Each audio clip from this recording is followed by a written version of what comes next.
Hello everyone, how are we all doing? Come on in, sit on down. It's time for a live Q&A. Yes, I know I'm late. I normally do this on a Wednesday evening, but I've been busy recording the audiobook. So I've been taking every time I can where it's quiet in the house to just sit down and read out loud. And it's a process. It's a long, stressful process, but I have been doing it.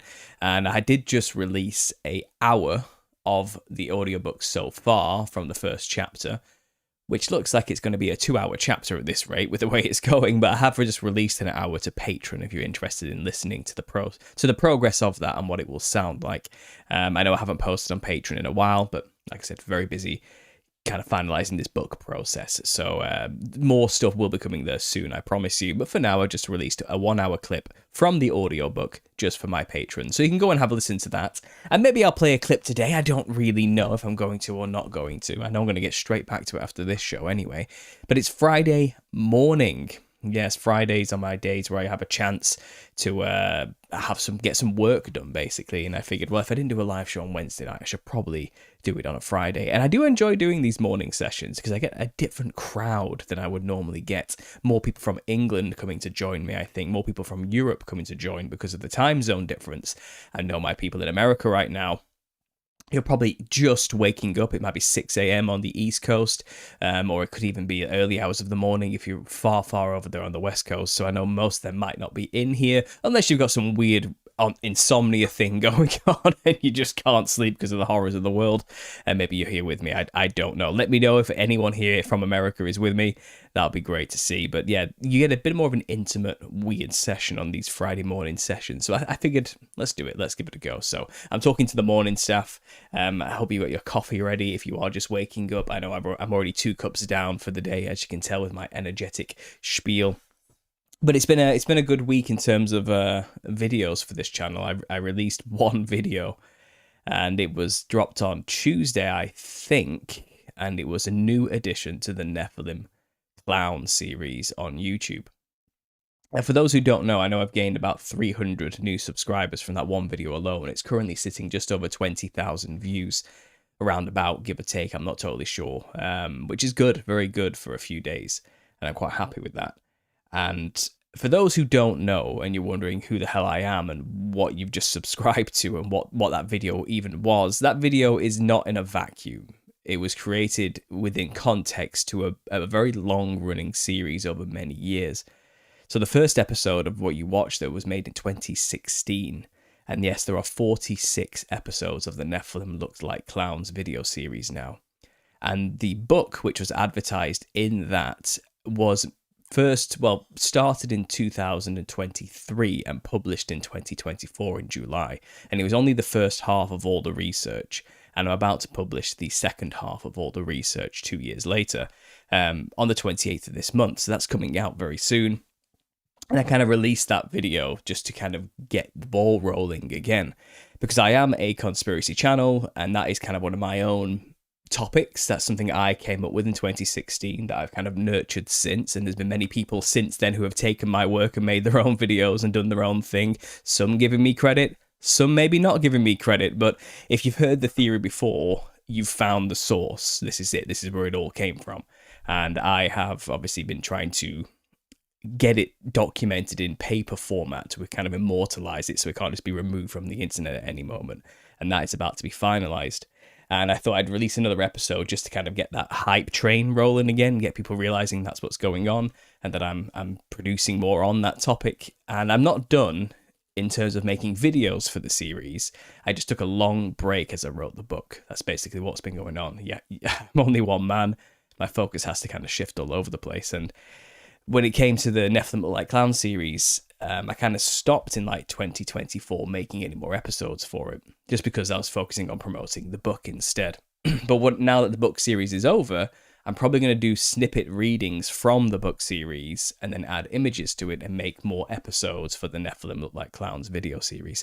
So the one you saw, the Sandown Clown episode, which this thumbnail is based upon, well, this was a reading from the book, with some minor adaptations here and there just to make it more video worthy, because there's some things that don't translate well from book to video, like talking about it being a book, for example. I just removed that, said this video instead of this book. So that's what that was, and then the images added to it. And it's had a good reception, but it's also brought, because it's a broader audience than my usual audience, not everybody who watched it knows what the hell I'm talking about, or how I even got to those conclusions, or where I'm even going with such wild statements like the Nephilim looking like clowns. And for those who have followed me for a long time, you know what I'm talking about. You know why I'm saying this. You know where the research is, and you've probably heard me say it on like the 100 podcasts I've been on repeat, saying the same thing over and over again to different audiences. But still, that video went out and hit a broad audience. And it brought a lot of comments of like, who is this guy and what the hell is he talking about? Like even now, Salty One says, what book? What book? Well, this book. This book, the white one you see here behind you, is already published, and the black one is about to be published on the 28th. It's about 750 pages worth of research. It's not just nothing. It's not just a throwaway piece of trash. You know, this is actually what I would like to consider something akin to a scholarly work, or at least I've tried to make it that way. It's referenced up to the nines. I think there's about 900 references throughout the entire book, to other books, other sources where I get the information from. And like I said, the book is a product of like 10 years in the making of a video series where research has been done on this concept. So it's, again, that's why these Nephilim Clown videos are going to start coming out again now, because I think I want to promote the idea a bit more. It always translates to help get the book promoted too. But I think there's some things which the series on the videos have not yet touched upon, which I've covered only in the book so far. So I am looking to kind of get that information out too. I know it's a visual theory, and I know a lot of people appreciate the visuals a lot more when researching this work. So that's what's been going on. So the video, the Sandown Clown one, kind of went viral. And someone did mention a mistake I made in it, and I have realized I made a mistake there, which I'm going to have to correct in the book. But maybe I didn't say, in the book it's fine, I just read it wrong. But he did say, when asked if he was a ghost by the children, he said, kind of, but not really. And then later on, when I was reiterating that point, I said, when asked if he was human, he said kind of, not really, when I should have said ghost. So I'm sorry for that slip up. It's a mistake. I'm only human. I make mistakes, you know. I'm not perfect. But yes, the whole point was he was asked if he was a ghost, and he said kind of, but not really. But the thing is, ghosts generally tend to be ex-humans. We think of a ghost as a dead person, don't we? So I'm not kind of wrong. I'm similar. It's a similar concept. But yeah, I made a mistake there, and I do apologize to the nitpickers who pointed it out in the comment section. Some people in the comments just really didn't like the Christian angle of the whole thing, and that kind of is par for the course with being a Christian YouTuber. There's a good portion of the population out there who really hate Jesus and God and anybody who talks about it, and they always rear their ugly heads whenever I make a video and say some facetiously disgusting, horrible, I'm a bad person comment, and then with like, ironically, a lack of self-awareness of how horrible their comment was. You know what I mean? But yeah, that kind of always happens, and I'm kind of used to that, to be honest. But most people liked the video. Most of them did enjoy it, so it wasn't that bad. You know, it wasn't that bad. Anyway, let's go to the chat. Let's see who's here. Let's see what intimate little session we've got, and get some questions in if you've got any, guys, about current events as well. It doesn't just have to be about the book. I can talk for hours about nothing, so please stop me if you want me to talk about something in particular, and we'll cover it. Whatever's going on in the news, something that's on your mind, something you might have been struggling with on your truther journey.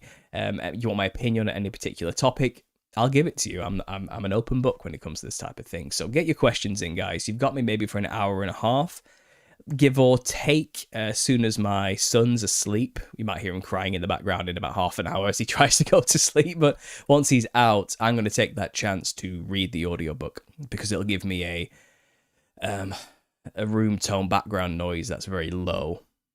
Because the less background noise I've got, the better when it comes to doing an audiobook. The ground, the floor, we call that, the sound floor. That's what I need to be quiet. And so once he's asleep, I'll be doing that. So you've got me till then. So let's see who we've got. We've got Lisa, good to see you. We've got Shane Cooper, thanks for being here. We've got Dave Lawson. Hello, everyone from Greenwood, Indiana.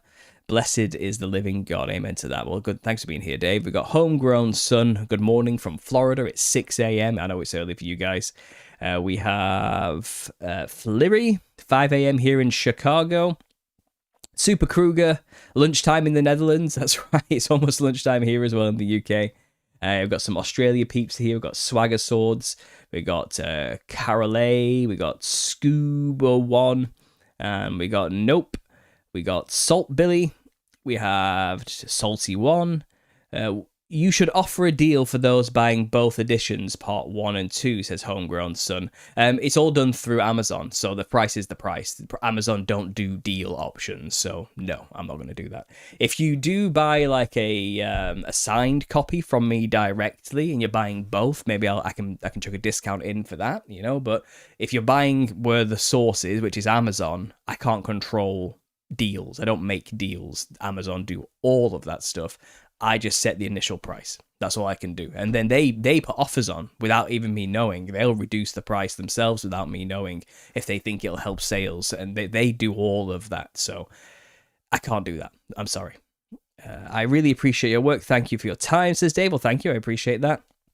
Can't wait for the second book, says Swagger Swords. Oh, well, thank you. I'm glad people are excited. I am excited. I'm nervous. I'm a bit nervous as well.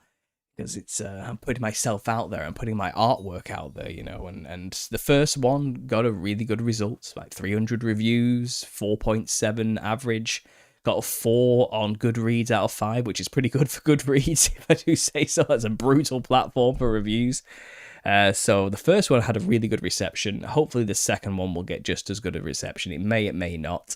The information's different than the first. It's more historically based. It's more anthropologically based.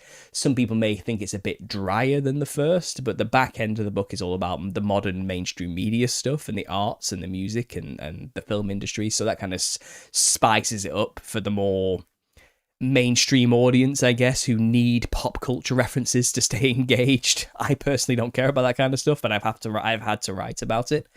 And I've tried to add some humor throughout the whole book. Like, I try to have jokes all the way throughout and self-deprecating and also mockery here and there, but not in like a mean way, more like we're talking about people's cultures and how ridiculous they are. They're all ridiculous in their own way. So I've tried to keep it lighthearted and fun to keep people engaged, but I don't know what the reviews are going to be like for the second book. And because I am talking about people's cultures, there may be a lot of offended people out there who will not really understand what I'm doing and think I'm just some raging white racist or something who hates black people. And it's like, no, I cover all the white people stuff too. All the cultures and all the races get a fair shake in this book because all of them have been impacted by the Nephilim at some point in their ancient history.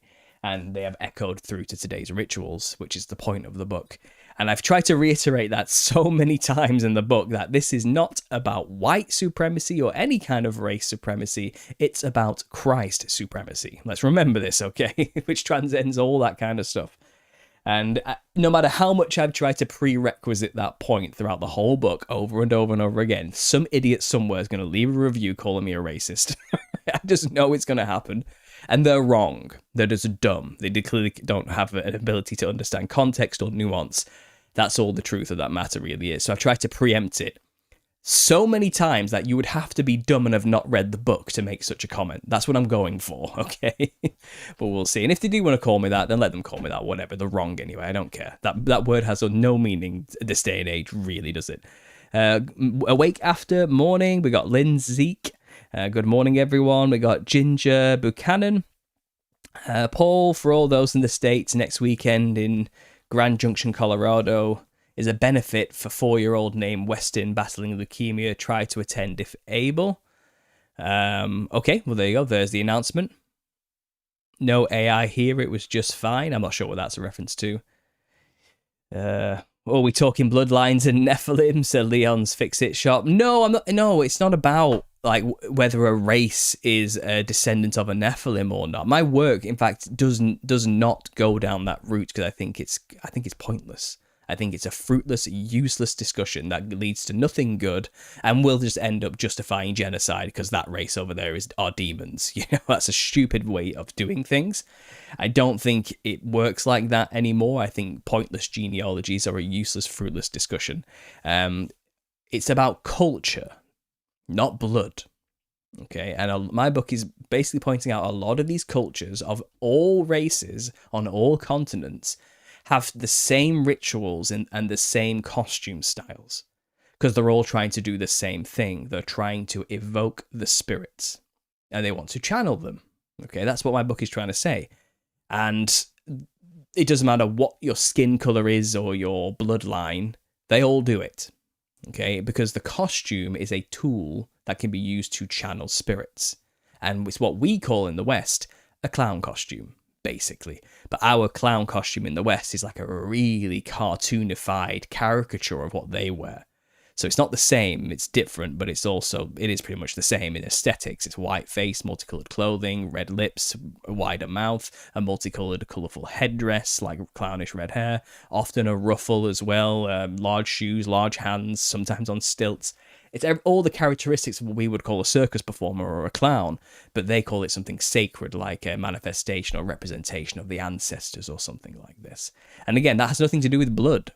It's stylistic, cultural dress choice. You know what I mean? And that's where the real deception is, because if you do that, you will end up channeling spirits, whether you know that or not.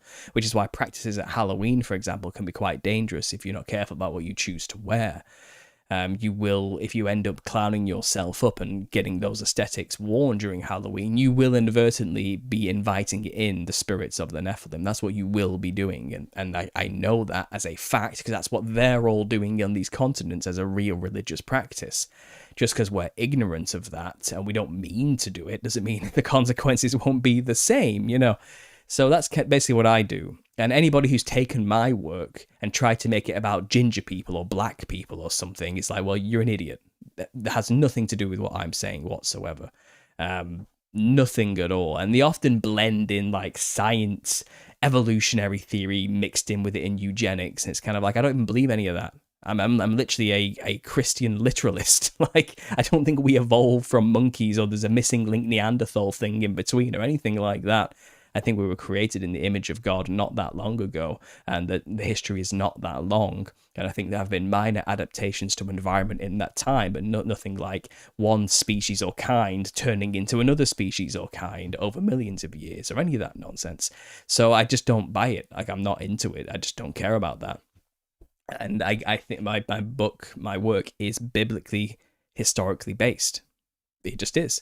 And I think the truth is there, and I think all the evidence for the truth of what these canonical, extra-canonical, pseudepigraphical, extra-biblical texts point out as the history of mankind, I think is true, based on the testimonies from all the other cultures outside of the canon that tell the same story, but from a pagan perspective. I think it is the same story everywhere. My book, all throughout, even the second one, shows many examples that prove, for example, that the women who mixed with the angels became sirens. So the Enoch makes that very clear, okay? And it does say, the women who mated or went with the angels and reproduced with them became what's called a siren.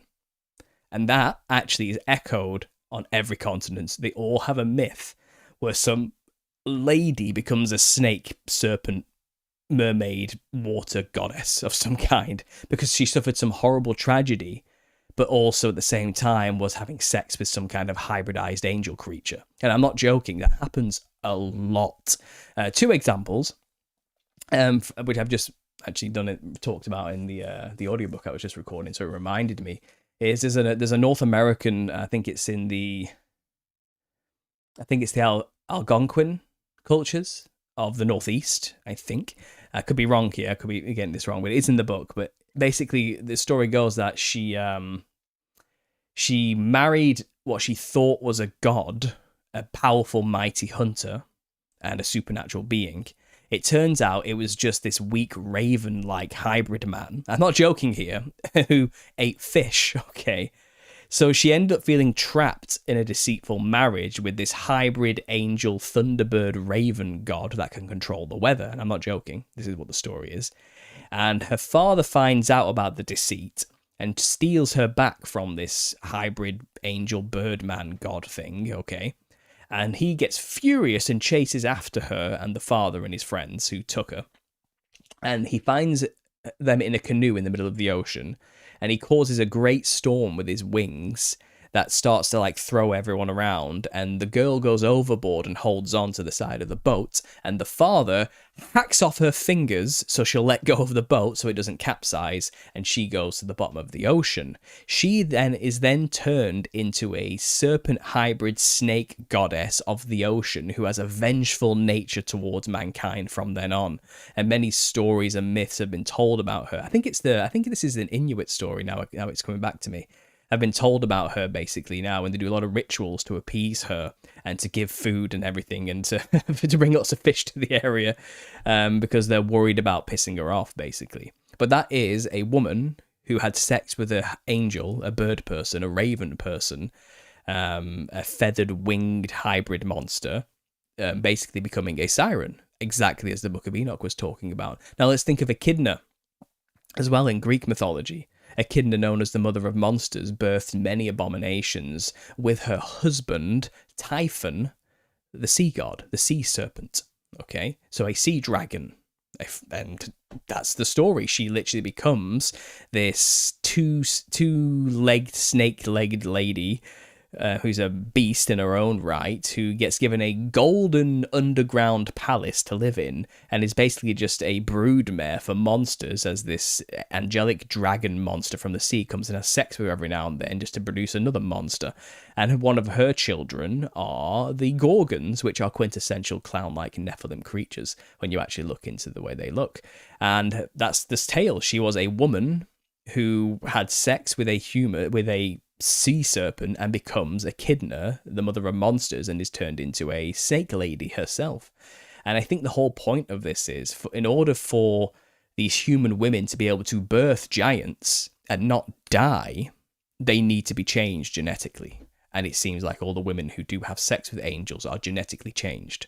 Whether the process of having sex with them themselves is what causes that, because of some supernatural weird editing of the structure of reality going on in some trippy psychedelic angelic way we can't perceive from a human perspective, or if they literally just genetically engineered her in a lab to make her stronger, or if it was like a gift, something like, before sleeping with me and bearing my children, I will make you a strong, fearsome creature that no man would dare go against, or something like this.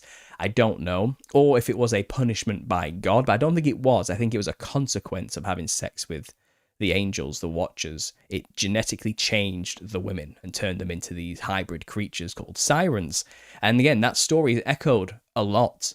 That's just one. That's just two stories. India have their own stories of one that ends up putting gold onto the sands of the sea to lure men in, and then she pretends to be an attractive lady to bring them forward, and then gets them, and then has sex with them basically, and tries to reproduce more. And there's lots of examples of siren women everywhere, which clearly used to be humans, but something happened to them. They got genetically modified. And the whole early book of the Bible, and the book of Jasher included, talks about the mixing of kinds that happened, where mankind took it upon themselves to mix themselves with animals. So it's not out of the question that the sirens were like the first people to get the chance to be genetically engineered into an animal hybrid.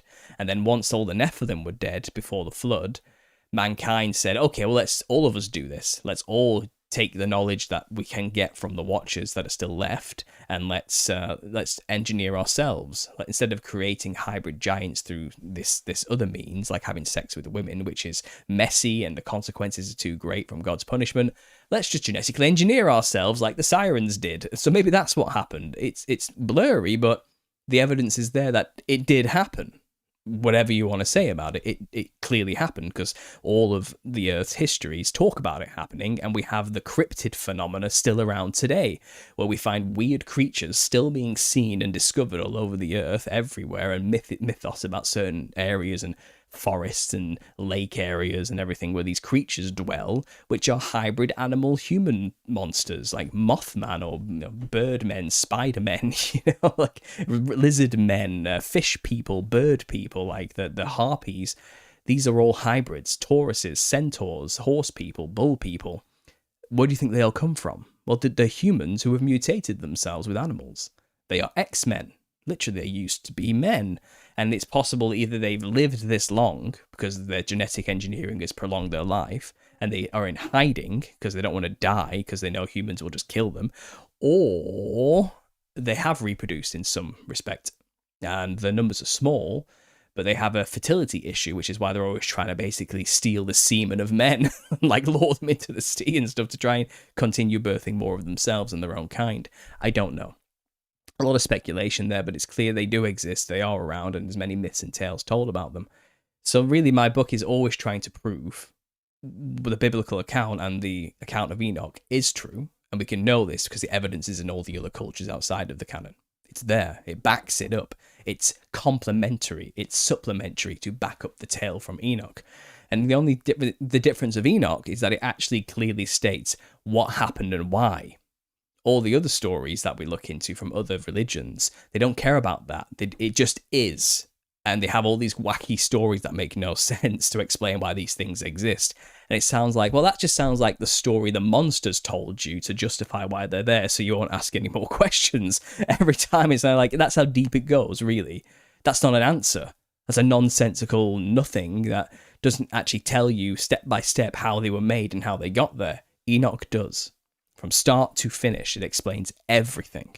Why they're there, the religions they created, how they deceived everybody, what their punishment was, where they end up when they die, what their agenda is, and why they're doing this to us. No other religion explains it. They explain these monsters as they just are. And I mean that, and I try to lay it out in the book with respect. Not to put down these people who follow these other religions, but to say, I think you might have got it wrong, and I don't think you fully comprehend that you shouldn't be trusting these entities and the stories they're telling you. Because if you look at Enoch, there's good reason for them to lie to you. And I know this is going to offend people. Full circle. Why everyone's going to call me evil and racist. It's kind of like, oh, typical white person telling brown people that their religions are bad. And it's like, no, it's not that. It's not that. I'm telling the white pagans as well that they're under the same deception. The exact same deception. We need to stop trusting these spirits. They're liars by nature, and they have a reason to hate you. And I think a lot of people need to snap out of it now. No one's special. And again, the Christian perspective stands out among all of them. And a lot of people hate me for saying this, and they get offended hearing me say something like this. But I didn't just come to this conclusion because I was raised in a church or something, or like I'm just some religiously brainwashed maniac. I wasn't raised in a church. I was raised a secularist, dogmatic atheist my entire life until I was born again at 24. 10 years ago. I'm 34 now. I've not just got to this for nothing. I don't attend church. I'm non-denominational. In fact, most Christians don't like me because I'm a little bit too rough around the edges, and I don't follow the rituals they follow because I don't think you need any of that for a relationship with Jesus. At the same time, I'm just not this image, this caricature of a Christian a lot of people seem to think I am. So they layer on me this idea of he's just a religious fucking nut, you know, who has this crazy dogmatic indoctrination of Christianity. Not like me, who's free from such dogmatic indoctrinations, he says, parroting the atheistic doctrine, you know, and the secular doctrine of all is science and science is good type of attitude. But yeah, sorry, I rambled a bit there. I do that. Welcome to the live Q&A if you're new to this. This is what I do. Dan's in the house. The clown videos are when you're in your element and absolute finest, brother. Well, thanks, Dan. By the way, Dan, I did get your email. Sorry I haven't responded. I just haven't got time to respond to emails right now. Whenever I see them, it's like I've just woke up in the morning and then the kids burst in. I've just got to deal with 2 kids for the day and do all that stuff. Then by the time it gets to the evening and they're in bed, I've collapsed. And then I've got to get up and do work. And then before you know it, the email's just memory hold. But I did see your email. I appreciate you sharing with me your journey. And I get it, man. I never judged you for whatever you were doing at any moment. I understand it, you know, and I appreciate you and what you are and what you go through. And, you know, no shade on you for what you believed or didn't believe. And your process is your process. And, you know, I wouldn't lie if I didn't say I'm proud of you a little bit for seeing through it and coming to the other side. It is what it is. But I would still love you and keep you around even if you did keep going down that path. It wouldn't bother me at all. It seems to me that the protective framework against Satan and his angels is Torah, as Jesus and his disciples taught it. Very different than what the 36,000 Christian denominations teach today, says Sales Talk 63. Yeah, look, I think there's something to be said about the Torah and the law and the rest of it. I think there's nothing wrong inherently with following Torah to have a good life, but you will not fulfill the Torah. You will fail at following every rule in there. And if you dogmatically think that you must be doing all of this or else you have failed and you have lost your salvation, then you miss the point of what Christ came to do. I don't think he came to fulfill the law, not abolish the law. I'm not saying the law has passed away, but it is an example of how you cannot fulfill it yourself if you try to follow it. It's a fool's errand. But it's not saying the rules aren't good and will help you. They will, you know. But I think a lot of people have made an idol out of the law, and they then look down on others as though, well, if you're not following the law like I'm following the law, then you're not really saved like me. Or if we are all saved, I'm going to get to go to super heaven, and you can go to lower heaven, and my rewards will be better than yours. And it's a whole boastful attitude that comes with it. If you want to be a Torah observant Christian, go ahead. I'm not going to stop you. I'm not going to condemn you or say that's wrong or anything. But if you think that others who do not do that are in some way lesser than you or not saved, you've got it wrong. That's all I'll put it down to. Some people need that kind of dogmatic structure in order to feel safe in their own beliefs. Some people need that because they are animals and monsters and they need the rule of law in order not to do bad things. Some people need that, unfortunately, because that's just what the world is. And some people just like it because they want to get closer to God and love him and want to follow his laws as closely as they can as a sign of respect. But do not think at any moment that that is the thing that saves you. If you have done that, then you missed the point. That's kind of my take on it. What is the projected release date of the new book part 2? It's the 28th. It's set. It's going out on the 28th in 7 days. 7 days, in a week, it will be published on the last Friday of the month. That's all versions, Kindle, paperback, hardcover. It's all going to come out on the 28th. The audiobook will probably come out a week after that, maybe 2 weeks after that.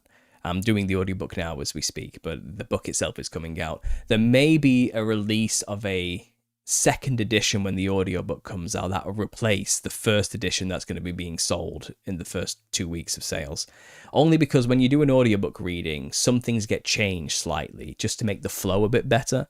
It's not that the information's going to change. If you buy a first edition of The Nephilim Look Like Clowns, it's going to have all the same information in it. Nothing's going to change or be missing, if you get what I mean, if you bought a second edition. Or if you had a first edition.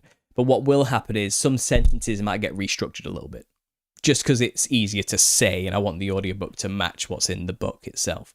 If you read it in your mind, it would seem like a perfectly reasonable sentence, but sometimes when you read it out loud, it just doesn't hit the ear right. So the second edition will get released when the audiobook gets released and will replace completely whatever you buy on Amazon. This transcript will get swapped with the new version that will be finalized with the audiobook.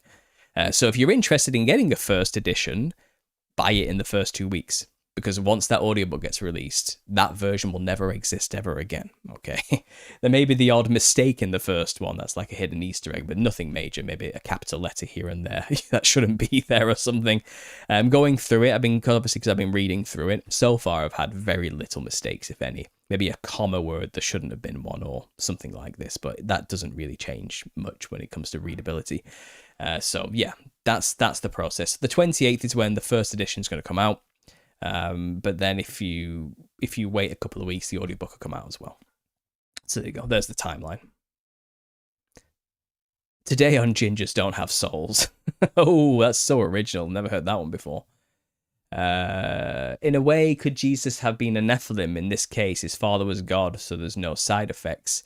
No, Nephilim are very specific. Nephilim are the offspring of angels mixing with human women, in a very literal sense. God is not an angel. God is, well, the Holy Spirit in itself is not that. It's he is the creator of all things. He is not a creation himself. Do you understand? So what he did is not like impregnate a human woman as a spirit like the angels did. Like, because you can't, they're not comparative. They're not the same thing. You know what I mean? God sent his son into the world who existed before he was incarnate in the flesh. He was the Word. In the beginning was the Word, and the Word was with God, and the Word was God, and the Word is Jesus Christ, and he is also the truth, the way, and the life. So Jesus existed before he came into the earth through Mary, okay? And God made that happen because he basically could do whatever he wants. He's God. It doesn't need anything. There was no sex involved, you know. But the angels, if you look at the story, they forced themselves upon women. They took wives, then they had carnal relations with them, and the consequences of that was hybrid, deformed monsters that ate people. So I don't think you can call Jesus a Nephilim. I don't think they're comparable in any way whatsoever. And the Nephilim did not pre-exist, and God had not created a soul or a nefesh for them before they incarnated into the world. So they are of the earth and only of the earth, and they do not have a divine connection to God's original creation. They don't have it. So there's no nefesh or soul essence, whatever that means, or a spirit that we understand. Like God breathed a living soul into the clay of man. That process never took place for a Nephilim, so they lack this ability to be good, basically. They don't have God in them of any form, so they are nothing but evil in their hearts continuously. So I don't think there's even a salvation for these golems, these creatures, because they don't have that compatibility at all with anything of that you can consider godly or heavenly or as God intended. They're like it's like trying to fit a square peg into a round hole. They just can't. It just doesn't work. So when they die, they're stuck on earth like a parasite that can't leave. When we die, we sleep and then go to judgment, and then we have our place into the new heaven and earth.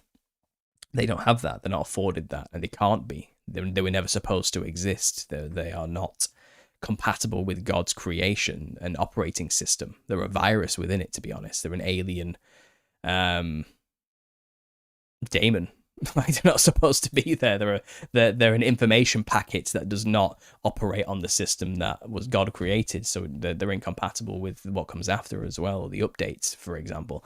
If you want to see it I'm trying to use a different language here to try and like similes and metaphors to map it out for you in a modern language type of way. But and again, I think Jesus is not that. Jesus is like a developer. He's going into the game that he created, you know. It's a completely different narrative. So I wouldn't call Jesus a Nephilim, no. No, please, you are full of shit. This dude is high on drugs like Dew Tunnel Man. Says reasonable six. Well, reasonable six, that's not very reasonable, is it? I don't think you know what you're talking about, to be honest. I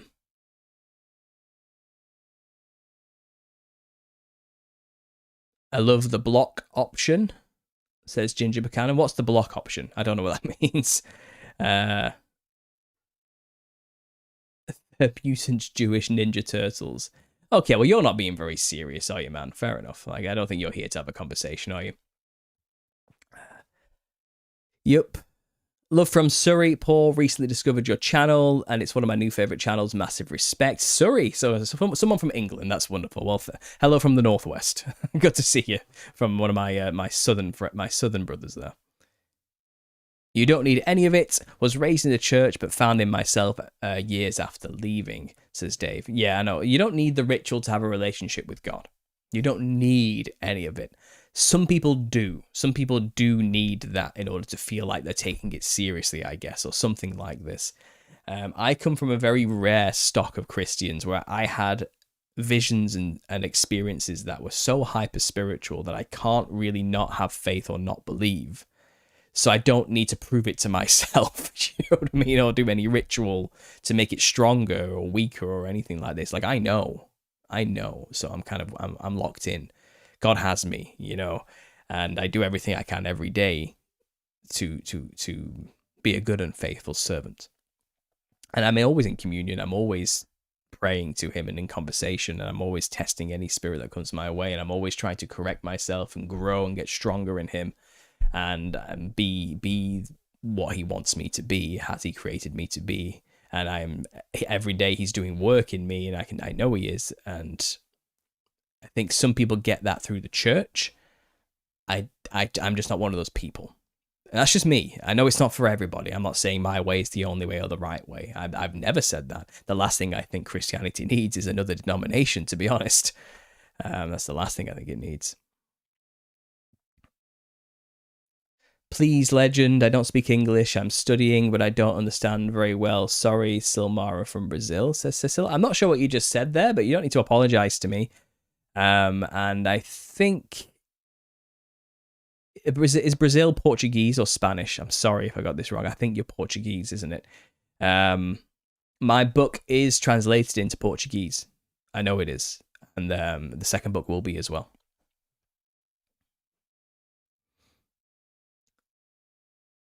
Saturn equals you are Saturn. Well, I don't know about that, but maybe. Blessed shall be he who takes Babylon's daughters and dashed them against the rocks. Psalm 1379. Can you justify this, please? Well, yeah, whether you like it or not, men do terrible things.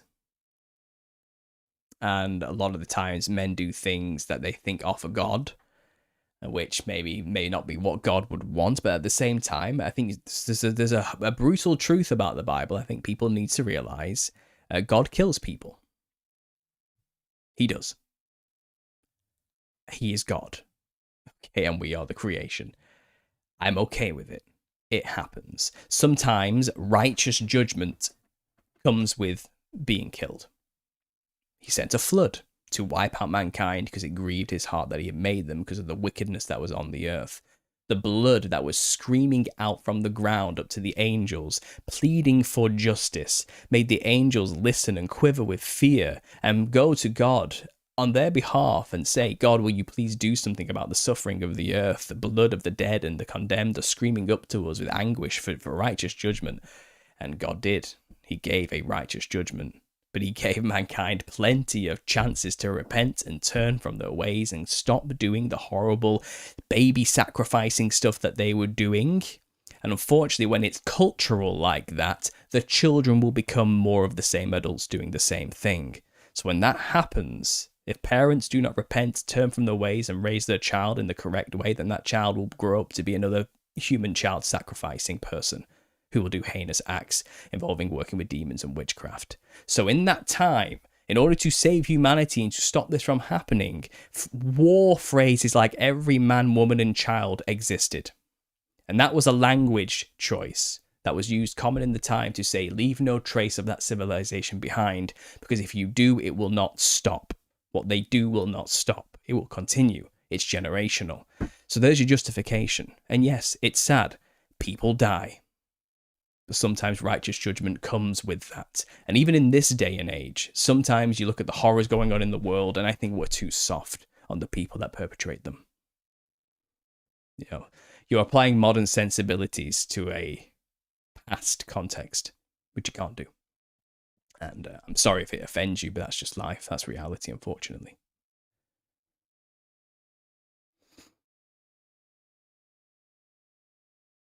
Unfortunately, only Christians can encourage other Christians to rebel openly against God and not follow his commands, as taught by Jesus. Modern Christianity makes it optional. Why Satan thrives. Yeah, look, you're not going to Judaize me here. You're not going to come into this chat and try and Judaize everybody into feeling guilty by not following the Torah. I'm sorry, it's not going to happen. I like your clown theory, but I turn to atheism, says Big Fella. Well, that's your choice.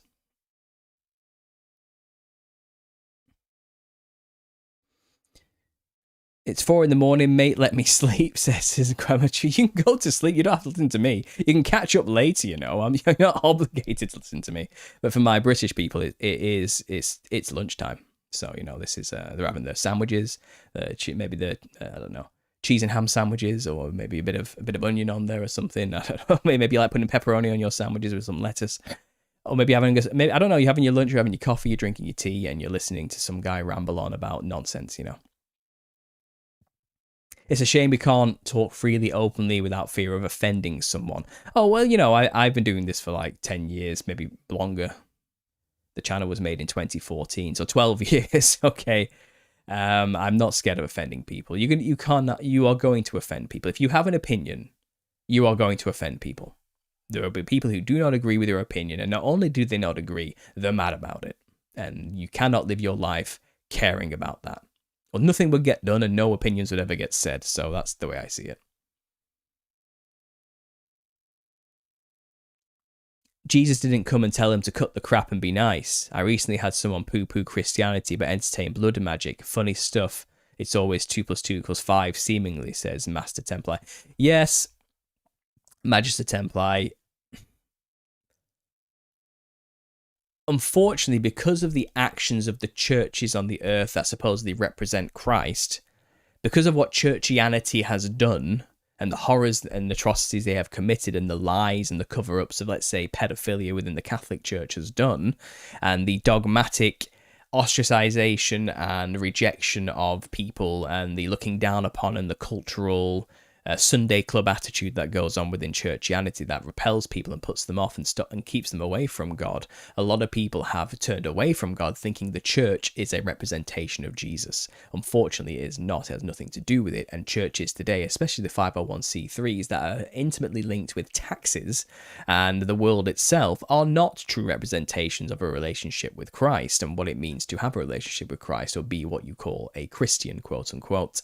But because people see that, they assume that that's what Christianity is. A lot of people have fallen away from Christianity and say, well, it's evil and terrible, so have turned to worldly religions and paganism, thinking that, well, this is fine, this is far older, therefore more justified.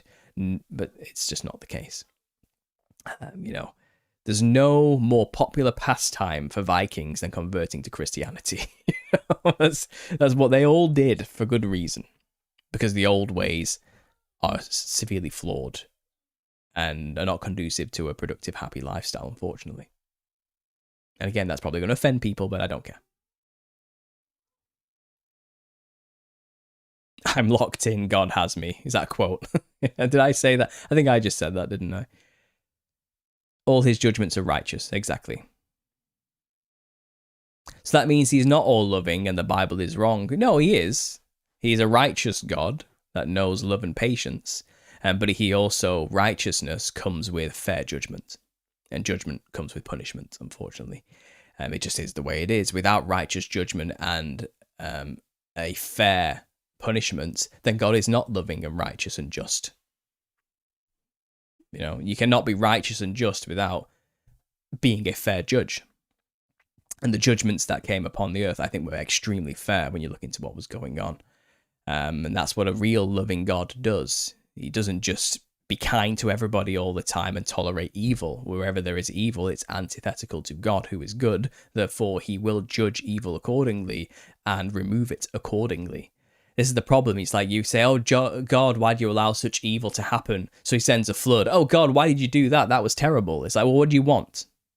You wouldn't be happy no matter what God did, because your issue isn't with whether God is good or bad. You just don't like him. So anything he does, you will frame as evil, because you have already set it in your hearts to be against him. So that's it. I can empathize. It's like, no matter what I do sometime, I'm not saying I'm comparable to God, that's not what I'm saying, but I know I have people who don't like me, and it doesn't matter what I do, they'll find something to complain about. And I empathize greatly with God. God is like that, but on a grand scale, the whole earth is against him for that reason. He can't make people happy, no matter what he does, because people don't want righteous judgment, because they know they're all going to hell if that's the case. Right? So what did a loving God do, knowing that all were condemned because all fall short of the law, and a righteous God cannot allow that to slide, otherwise he is not loving and righteous? Well, he sent his son to pay the price for you, to suffer the judgment on your behalf. That's a loving God when you really think about it. So now when he sees you at the great white throne judgment, and you're covered by the blood of the Lamb, the perfect sacrifice, the last sacrifice that was ever needed, his son, he sees his son in all righteousness, who fulfilled the law perfectly. He doesn't see the wretched sinner in filthy rags that you actually are. You're covered by his sacrifice. He has paid your bail and your debt and served the time on your behalf. He has taken the punishment that you deserve for you, so you are now spotless and clean when it comes to the judgment at the end of time. So he is a loving, righteous God. He did everything he could, and all the Old Testament is a testimony as to why, no matter how much he did, no matter how righteous his judgments were, no matter how much he tried to make his chosen people follow his ways, they always failed, and they always ended up turning to pagan gods, and they always ended up going back to doing heinous practices. They always fell away. They were never able to fulfill the law. They were always corrupt and fallen because sin came into the world. And I think all the Old Testament is evidence of this. And yes, horrible things happen because mankind is horrible. And God let it happen because you have free will. If he interfered all the time, you would hate him then as well. God, just let me live my life. That's what you'd be like a petulant little teenager. Like, you just wouldn't be happy no matter what he did. So I think he got to a point where he's just left us to it. And yeah, that's what it is. And he gave us Christ. He gave us an option. That's the way it's going to be. That's the way it has to be. He's already proven through history that even when I choose a people and nurture them and show them a way and prove to them over and over and over again that I am righteous, I am just, I am there for you, and they can trust him, they still fell away. They still went worshipping false idols and sacrificing children and went the way of Moloch and the rest of it, and Baal. They just couldn't. They always kept losing faith. They just couldn't keep it going. They always went back to the vomit and the slop of the world. All right, is that God's fault?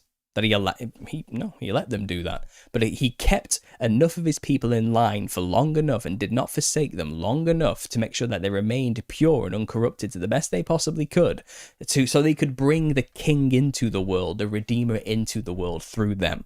And he fulfilled that promise to Abraham, and he did do that, okay? But now it's finished, and those people who he brought the Redeemer into the world through, a lot of them rejected him and turned against him, even to this day, and they even crucified him. Okay, so all of that really is a testament to the corruption of man and why they need a savior. And even when the savior comes, they will still reject him after all the effort put in to bring him here. You have to think about that. None of that's God's fault. He did everything. More than we deserved. So I just don't buy this attitude that, well, God can't be just and good. It's like, what are you, a 13-year-old? Like, where's your reasoning skill? Where's your sense of nuance? And who the hell are you to judge God and his actions? Where were you when he laid the foundations of the earth? What do you know? And it's the hubris of that attitude I cannot stand. Like, I just don't stand by it.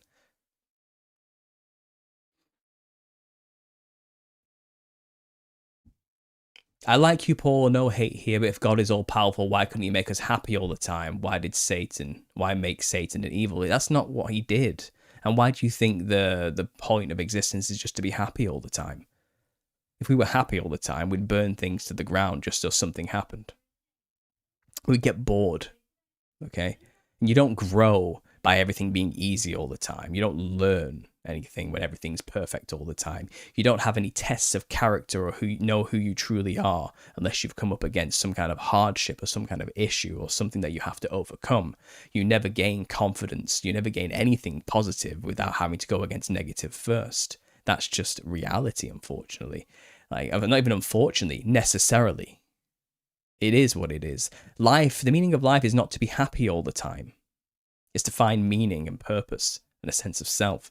It's to grow, it's to learn, it's to experience, it's to become stronger, it's to become wise, it's to have a life that was worth living with ups and downs that you can bring to God at the end and say, look how much I learned, look how far I came. And that's better than saying, look how much I lounged around every single day and was happy all the time with nothing to do. Look how much hardship I never had to overcome or learn from. Do you know what I mean? No, that's not what it is. That's not what life is. The pursuit of happiness is a distinctly American ideal, and it's not real. It was never real. Okay, and that's even Buddhists know life is suffering. It is what it is, but that suffering in itself is not in and of itself negative. It's kind of necessary to know what it is to not suffer. You wouldn't know the difference if you were happy all the time. Like, it wouldn't be a thing. In fact, you'd be no better than an animal who's just pampered and looked after all the time and fed every time and doesn't have to lift a finger and gets fat and then dies of some horrible complication at the end of it, you know. I just don't get that attitude. I don't understand it. It's the wrong way to look at it. In the absence of good, just like cold isn't an actual substance but the lack of energy. Yeah, I think there is a misunderstanding of what good and evil is as well. It's not a dualistic thing where you have good as a thing and then evil as a thing, and those two things kind of are in a swirl for eternity of one being equal to the other or anything like this. The truth is, evil is the absence of good. Just like cold is the absence of heat. Do you understand? Darkness is the absence of light. So light, heat, goodness is actually the thing that exists. Okay, the opposites, as we call them in our dualistic view, which is false, is the lack of those things that do actually exist. Darkness isn't a thing. Cold isn't actually a thing. It's not something. It's not tangible. It's just a degree in which heat is lacking. Do you understand? Darkness is just the degree into which light is not there. There's only light and the distance from it.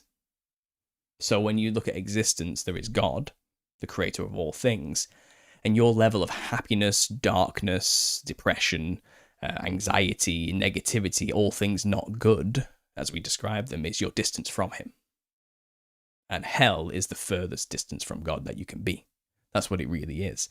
But it's not like it's equal to. It's not like the devil, who distanced himself from God and was cut off from God, was created evil by God. No, it was a choice by Satan to rebel and distance himself from God. And his evil is not equal to God or anything. Not like in perpetual battle with each other. God has no competition with the devil. Do you understand? Like, without God, the devil would not have anything, and the devil can create nothing in himself other than what God has already created. And there is no real battle there. He is a defeated, weak, pathetic enemy who has distanced himself from the source of all that is good and everything. And to go and join the devil is just to distance yourself from the source of all that is good and what is. I think that's how we have to view things. A lot of people have this dualistic view that comes from the other religions of like Taoism. It's like one must exist for the other to exist. It's like, yes, it looks like that from the perspective of dualistic principles of the 3D model of Earth. Everything has two sides. Okay, there's an up, there's a down. Where there's a left, there's a right. And where there's hot, yes, there is cold. And these perceptions of things where everything is geometrically perfect in a dualistic sense. But beyond that, the reality that projects that world we live within, where we are embodied, it's not black and white. It's more nuanced. There is God and there is distance from. And that's basically all. That's what existence truly is. And I think this is what the psychedelic perspective can teach you, but it's also what just a relationship with God can teach you as well. You don't need to do drugs to get to this conclusion. Wow,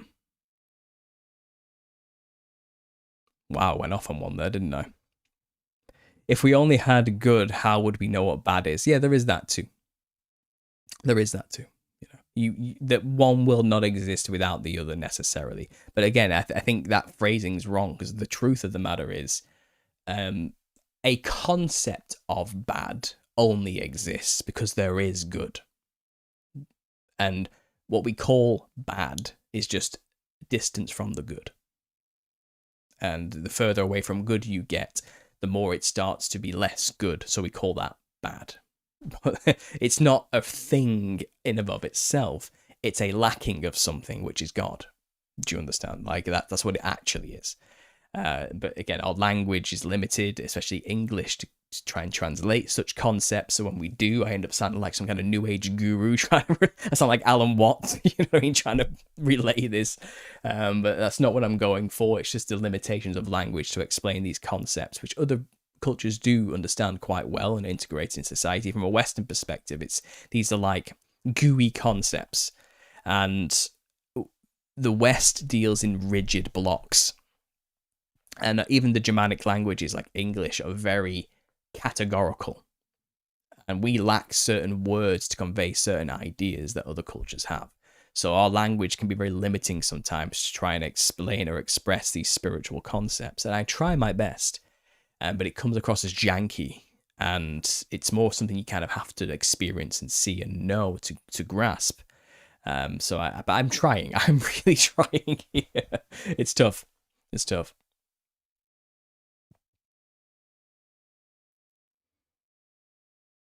Didn't expect this when I turn it on. We don't need churches when this randomly happens. I guess. Look, I'm not a church. I'm not a ministry. I've never once called my channel what I do ministry. I am not a religious leader.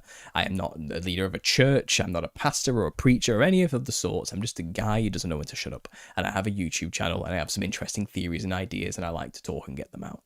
If you get some kind of fellowship from this, wonderful. But I am not a ministry. You don't owe me tithes or anything like this and never define me as such. I'm just here trying to figure it out with the rest of you. I just know that I think Jesus Christ is the truth, the way, and the life. He saved me personally, and I would like other people to know that. And if you want to believe me, believe me. If you don't, I will not lose sleep over it. Paul, do you know how God asks us to draw closer to him in Scripture, not feel-good philosophy? Yeah, to keep his commandments. That's basically what it comes down to. Like, do the best you can. And I think that is, again, that will draw you closer to him. It will. And it's not bad to try and do that. But you will fail. And thank God you are not condemned because of it. Okay, and that's where you have to really understand and draw that line. Okay? Now, naturally, when the Holy Spirit works on you, the laws written on your heart, you do keep the commandments. You don't cheat, you don't steal, you don't kill, you don't covet after people's stuff or wives, you don't lie. Like, you do everything you can to be more in line with what is and is not conducive to a relationship with God, and that's sin-free. That does happen, and finally, when you are filled with the Holy Spirit, you know when you have sinned, and you try your best to not do that anymore. You have a conscience, which we call the Holy Spirit. So I get that. I do get that. But I think the problem comes from thinking that's what's saving you. And it's not. That's putting the horse before the cart. It's the wrong way to view it. And that's all I'm going to say. If you ask God for power, he will send powerful enemies to you to make you strong. If you ask for patience, he'll send people and situations to make you practice it. And after you become stronger. Exactly. Yeah. It's like iron sharpens iron, and you only get stronger through resistance. You build a muscle by pushing against resistance. Okay, that's how you get stronger. It's basic stuff, and that's the way it actually goes. You don't just get bestowed magical gifts and abilities without having to put some effort into it yourself, or going through the process, as we say. I see what you're saying, but if we're made in his image, he's got a lot of faults then. Well, no, being made in his image is not being made in his nature. Like, I would not expect a sculpture I created to have the morality of myself or behave how I behave. I don't expect it to do very much, to be honest, because it's made of clay. Like, you can make an image of something, but that doesn't mean its behavior in any way will be identical to your own way. When sin came into the world, that was the problem. We fell away. We stopped being as or like God and his nature, and we went our own way and created what we call human nature, which is inherently flawed. But now we're going around bearing his image, but not behaving in a way that's conducive to his way. And he came to show us the way through Jesus. So I don't know. I don't know what you mean there. that's it really. Again, look, no shade at you, big fella. I'm not actually like putting you down. I'm just telling you how it is and how I see it. I get you're on a journey to figure it out and understand. I know you've probably had some problems, some pain, and some suffering, and I'm sorry. And I'm not saying that's nice or pleasant or you're dealing with it wrong. I'm not saying that because who the hell am I to say anything like that? But what I am saying is don't just throw God out with the bathwater. Like, don't just blame God for all the problems in the world. Take responsibility. Even when you don't feel like it's your fault. Collectively, it's our fault. I would say that.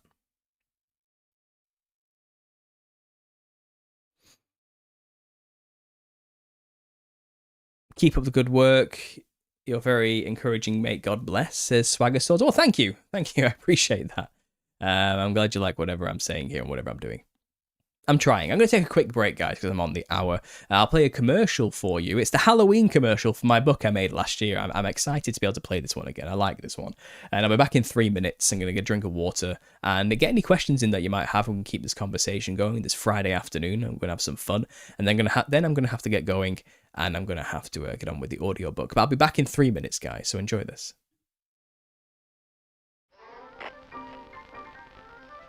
When ordinary people think of autumn, they imagine shorter days, cozy fires, curling up with a great piece of literature, and basking in the warming scent of cinnamon with shades of burnt orange, which your other half has decided to spend the life savings on to decorate the home for only 2 months, just as God intended. Yet we must remember that this transition into the frosty abyss of winter creates the perfect conditions for the spread of the pathogen known as Halloween. This disease causes people to dress like demons and go door to door asking for free stuff. This public service announcement aims to give you the correct tool to help you deal with these contagious commie behaviors when they manifest in your local community.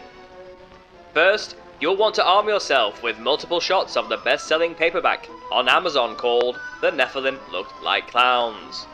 With this PPE, you're fully equipped and well protected to handle what's to come next. Second, have a pumpkin spice latte and white girl autumn your time away in knitted cream shackets and pilgrim hats, because soon enough, Samhain begins. This is when the veil between the spirit realm and the physical world is at its thinnest, and possession, the main symptom of Halloween, is more commonly presented, causing this type of unironic cringe to start happening. Just look at him. This poor soul thinks he looks cool. And if you're not careful, this could be you. Together we can stop the spread of Halloween and flatten the curve. When you see fully grown adults playing dress-up and mirroring unspeakable horrors from beyond the void, remember your training and cure their vapid sense of self-identity by handing them one of our favourably reviewed treatments. Your country must develop herd immunity to seasonal cringe. So, spread the cure far and wide. Just like the cure, this disease does not discriminate by age. Emulating the infected, you will see children running around in bedsheets, knocking on doors, begging for sugary treats, and threatening to damage your well-earned property. Make sure to fill their novelty buckets with the one thing all children secretly want: a well-rounded and relatable education in biblical history. That'll stop the spread. The Nephilim Look Like Clowns and the inevitable booster volumes are currently the only known cure to thinly veiled demon channeling holidays. This is your best defense against this pandemic of spooky proportions. All you have to do is trust the science. Which you know we did, because I'm showing you people wearing lab coats and looking serious. Get your copy on Amazon today and be prepared for tomorrow. Side effects of reading The Nephilim Look Like Clowns include, but are not limited to, a feeling of existential crisis, a well-rounded knowledge of a Christian contrarian view on human history, a foundational understanding of spiritual warfare, and a healthy aversion to clowns.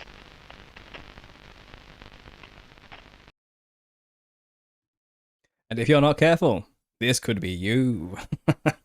I like that one. That was maybe. I enjoyed making that one a lot. I'm not gonna lie. There's my wife there standing at the front door as I put the book in the thing. So. bless her for joining in. I couldn't have done it without her, but yeah, that was fun. That was very fun.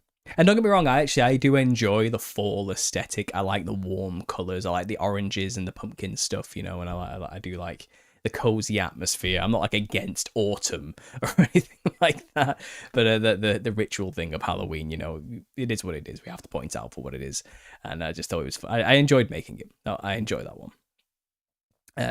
Still got to read volume 1. Got a copy for a friend. I haven't dropped off to him either. Excited to share your work, says Null Profits. Yeah, get reading, man. Honestly, I think you'll enjoy it. It's a fun read. It's me. It's in my voice. It's like watching a video in book format, with a lot of jokes speckled in here and there, but serious subject matter. A very serious subject matter. It confuses me. People think we aren't in the image of God, but all of your good characteristics come from Him. He breathes His very spirit into your body. That's the reason you can move. Lol. Yeah. But obviously, having the breath of life breathed into you by God is wonderful. Being made in His image is even better. But that doesn't mean that we have to go the way of behaving like Him, and many don't. I think you can't conflate the two is what I guess what I was trying to say. What is with this random strand of hair here just pinging over? There we go. Anyway, guys, any questions you want to get them in. Any topic, anything that's happening in the real life, the real world right now that you want discussing, let me know. I know right now it's a bit slow, to be honest. I think we're waiting for the big thing to happen. Probably September is going to be a bit of a surprise. The September surprise, I'm sure. Maybe 9/11, something may happen. You never know. In the conspiracy realm or the occult realm. Right now, we've had a lot of burning going on. The heat seems to have burnt everything. All the grass is dead in the UK, which, it's been a weird summer. It has been hot. It's been hotter than usual for the UK.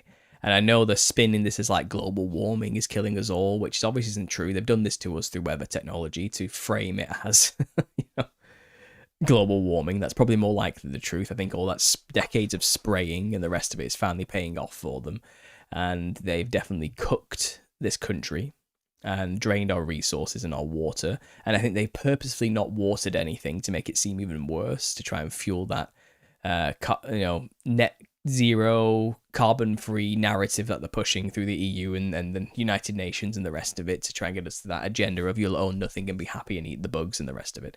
So that's obviously been going on, but summer's coming to an end now, so they're not going to be able to carry that on much longer. That fear propaganda is now over. It's on to the next thing, whatever it is. But I tend not to get locked into those news cycles. I don't rise and fall with the whims of the fear propaganda like most people. I'm not really interested in it. I think God's in control fundamentally, no matter how much they like to play God. So I try not to live in any fear about this. But I know a lot of people are worried about the immigration situation. Is it Ceuta? Is that what it's called in northern Morocco? Is it Morocco? Is that where it is? The Spanish, the peak of that region, that has been flooded, and I'm hearing a lot of horror stories come out of there right now of women being raped and trying to flee the country. No one's coming to help them. The Spanish government has sent no aid whatsoever, and they're overwhelmed and taken over. Basically, they've lost it. They've lost that place. It's no longer theirs, basically, and the people have just been left to die and to suffer and to lose everything, and it's horrific. And you have to wonder, why hasn't the Spanish government gone and done something about this? Why haven't they taken the military, gone in there and shot all the invaders? It's an invasion, that's what it is. Why haven't they not been pushed back? It's war. Why have they done nothing?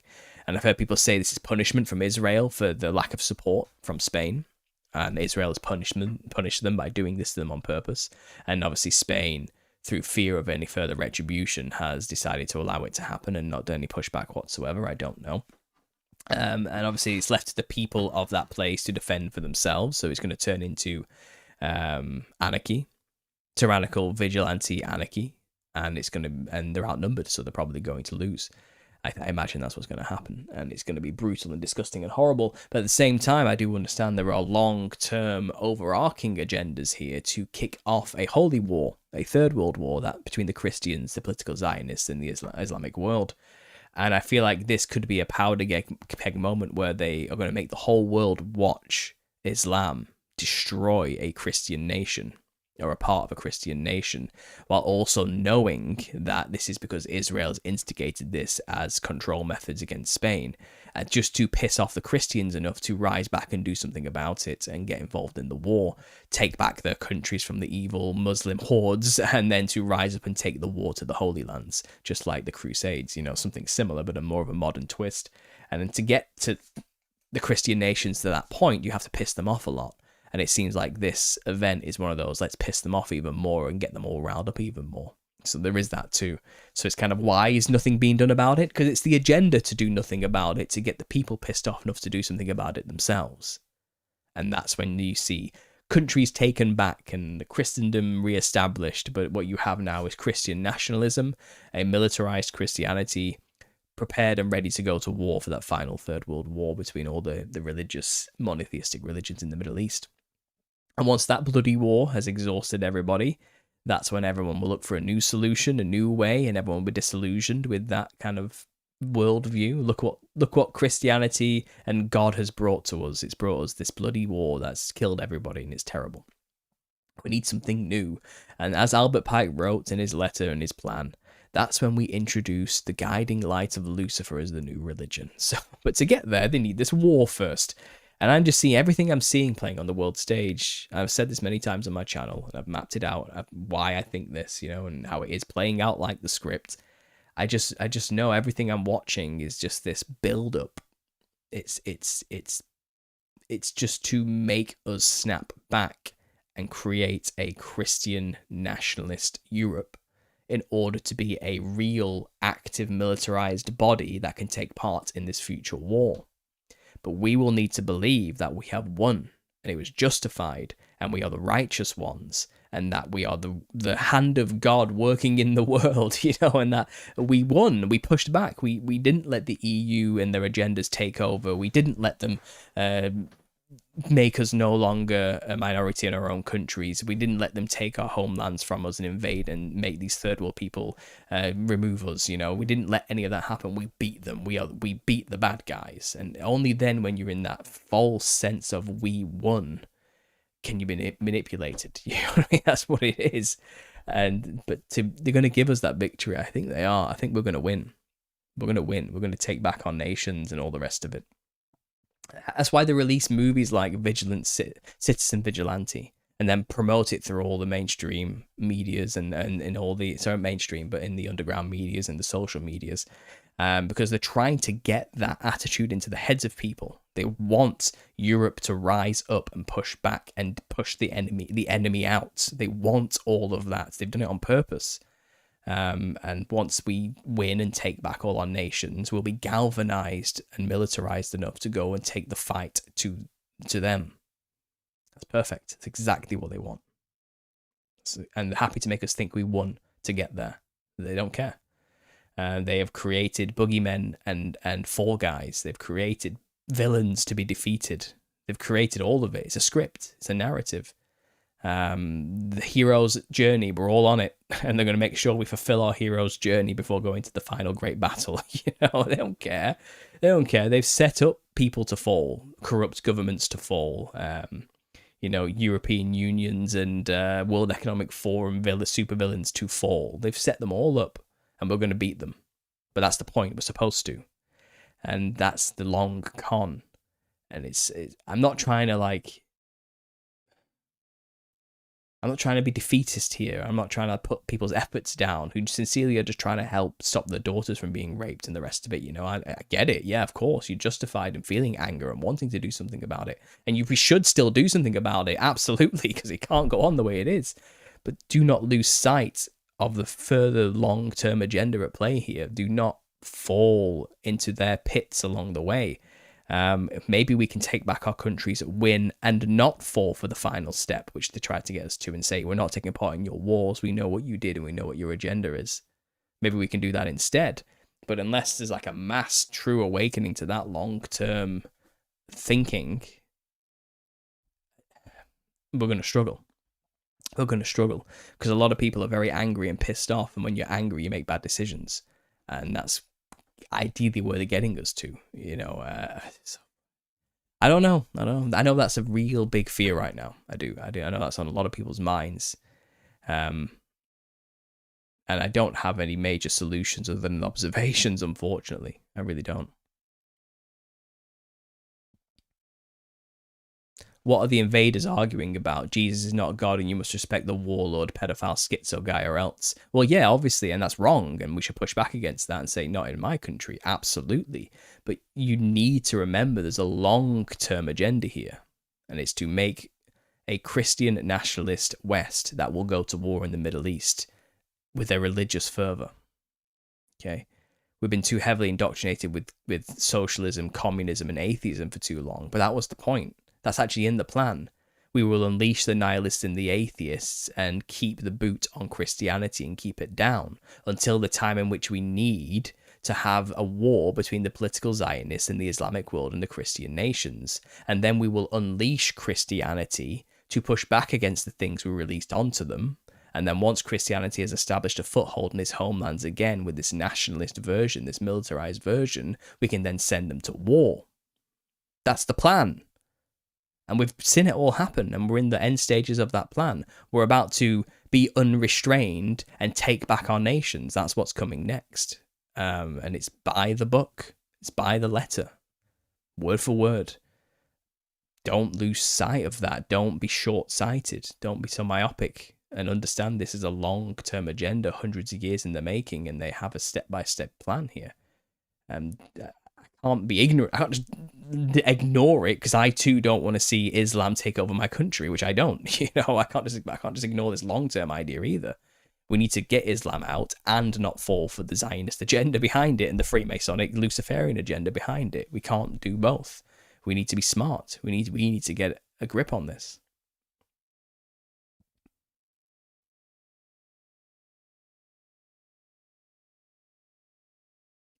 People are waking up and uniting across party lines. I hope so. But even that, again, to what end? War? I don't know.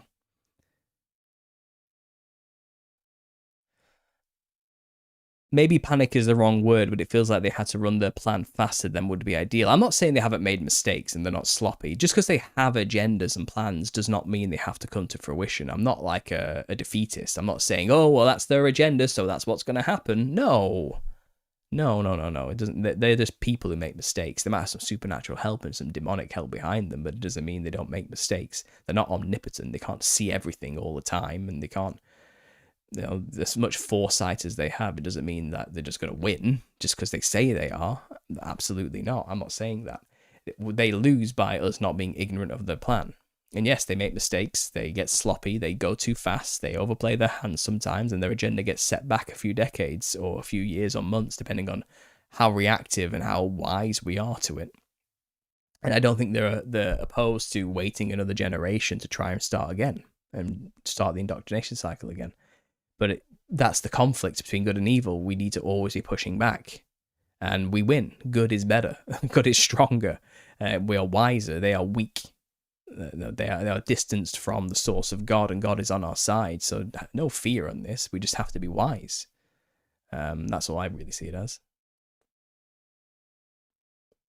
No one is coming to save us. That's the trick they played. Who said someone was coming to save us? Again, I think you need to understand there's a lot of modern Christianity and this whole revelation, tribulation nonsense is not what I believe. I think we're way past all of that. I think we're in Revelation 20, to be honest. And it's up to us. It really is. And it goes on for as long as good people refuse to do anything. Bishops are telling those poor Slavic young men they are sacrificing themselves for God. Is that the Russian-Ukraine war? Yeah, that thing's heinous. Did Jesus or Muhammad come first? Jesus came first. Is that really a question? I was replying to someone else. Paul, agree with you? Okay.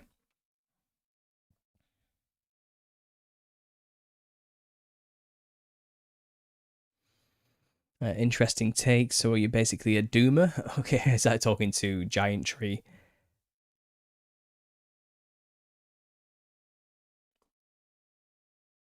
It's really like 1,000 really evil people versus billions. I would say so. Yeah, the numbers are few. Yeah, absolutely.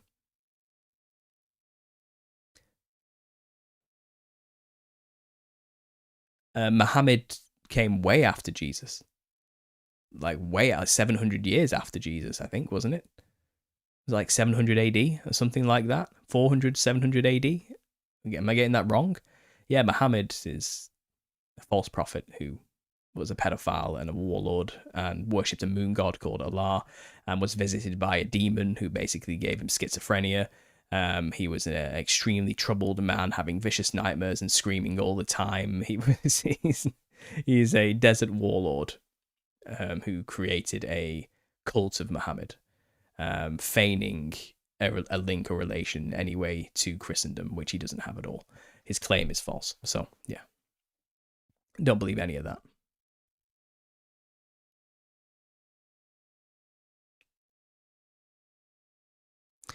See, that's the problem. Evil always wins because good people do nothing, yes. Well, no, that doesn't have to happen anymore. I don't think so. Looking forward to the second book, says Oscar Sanchez. I will order it on the website to help support you more. Definitely want a signed copy. To Jesus be the glory. If you want a signed copy of the second book, you have to email me. You don't get signed copies through Amazon. Amazon will just ship you one straight from the printing centers, wherever that is near you, straight to your door. If you want a signed copy, I order them here to my house in a box, and then I sign them, and I package them and send them off to whoever ordered one through me directly. So if you want a signed copy of The Nephilim Look Like Clowns, Volume 2, or 1, if you want 1 as well, you can have both, it is £100.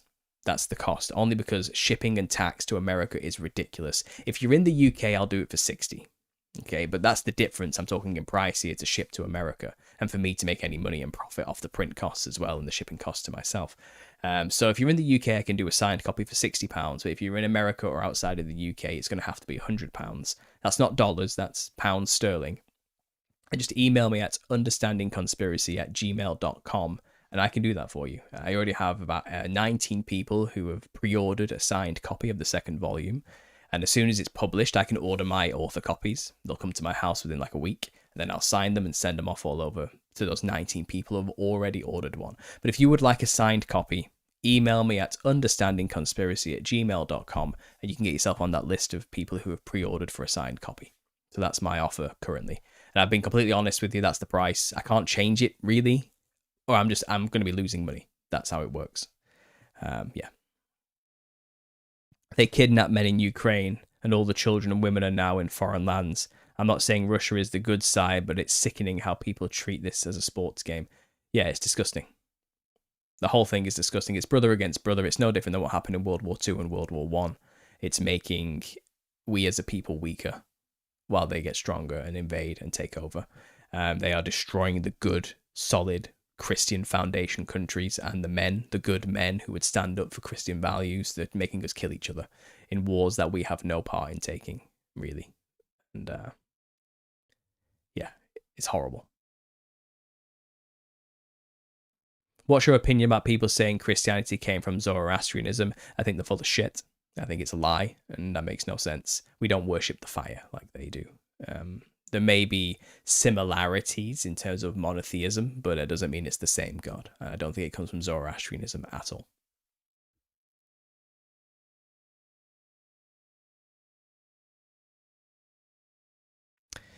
I think only with God can people and stop their plans. God usually uses the funniest thing to end their plans, says Ice Draco. Oh yeah, God has a sense of humor, which is why I'm not too worried. I think this will pan out in a very weird way. You may claim not to be a preacher, but the Holy Spirit is upon you, my friend. Blessings, Brother Paul. Well, thank you. I'm not a preacher. Extraordinary, nice channel name, bro. There you go. Monotheism came from Zoroastrianism. No, it didn't. There's been many concepts of a monotheistic God all throughout history in many cultures. There's also been many concepts of polytheism as well as monotheism. There's many different ways people have conceptualized God as a singular or plural prior to and after Zoroastrianism. You can't see it that way. No, that's two-dimensional. Way too two-dimensional. Whatever is happening in the next years. I think more will change in these next 3 years than the last 100 to 1,000. Yes and no. For as much as things do change, humans are adaptable. We adapt to many circumstances, and as generations are born into it, it will not feel like anything has changed, but this is how things always have been. And that's the... For as much as humanity has documented history and has a concept of the future, we are very much creatures of the now. We can't really think or feel or experience anything outside of what is happening to us in the current moment. So the past will always be this nebulous concept that doesn't really exist, and the future will always be a nebulous concept that has yet to exist, if it ever does, and it's all just ideas and stuff in our heads. That's the truth of the matter. So even if things are going to change drastically, we're not going to notice or feel like it is, collectively as humanity. And that's kind of our problem. That's why in Ecclesiastes, he's always talking about there's nothing new under the sun. Kingdoms rise, kingdoms fall, kings come and go.